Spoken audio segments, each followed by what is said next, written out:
See, while the Canadians are perfectly content with being in Adenac, the Americans are not. There's a never-ending battle going on inside of this alternate universe between those willing to stay and those wanting to leave. The Americans are on the latter end of that spectrum, and so they saw this opportunity to build their own portal and had Jeff supply the pizza to open it up. Fortunately, the Canadians were able to stop them and send you guys home before they were able to enter our world. Who let all these Russians in here? The only thing I can't figure out is Shane. Did you know where you were? And if so, why didn't you say anything? How would I know? Well, you were in charge of keeping Adenac locked down. You didn't know what it looked like on the other end of the portal?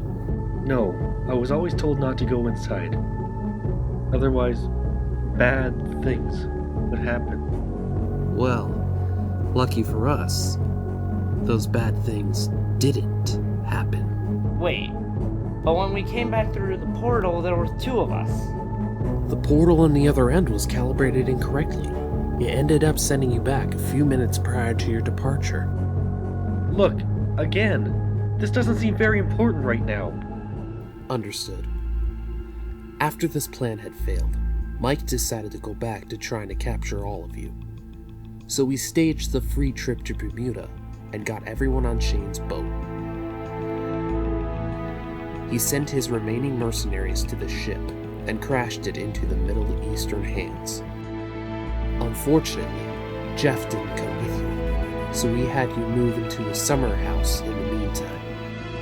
But then Dylan decided to take off, and Mike got paranoid and went after him. They both ended up getting caught in a nuclear reactor. It was set off, blasting both of them into a coma-like state on the power plant grounds. When Mike finally came to, he discovered that he could shapeshift into anyone that he had ever seen. This makes him extremely dangerous to deal with, as I'm sure you have discovered. He then went back to Canada and had the few soldiers that Shane had out of Adenac capture Jeff and exchange him for their leader.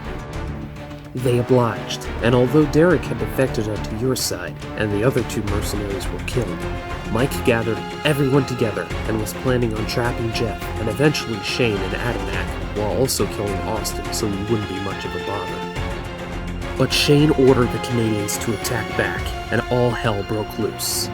And, well, you know the rest. But now what does that have to do with Austin, Zach, and Kyle? Because with each failed plot, Mike has added another one of your friends to his hit list. And I'm willing to bet that if Mike shows his face again, it'll be to them. But that still doesn't tell us where they're being held.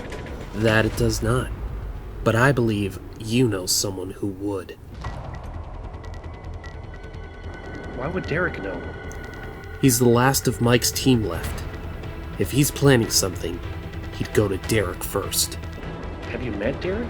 He isn't exactly the most reliable henchman. He's a bumbling idiot, I know.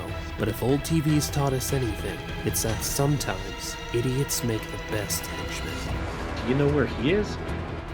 159 Mill Street. Isn't that Austin's house? Yeah. He kinda moved in with Jeff after they got back from the aircraft carrier.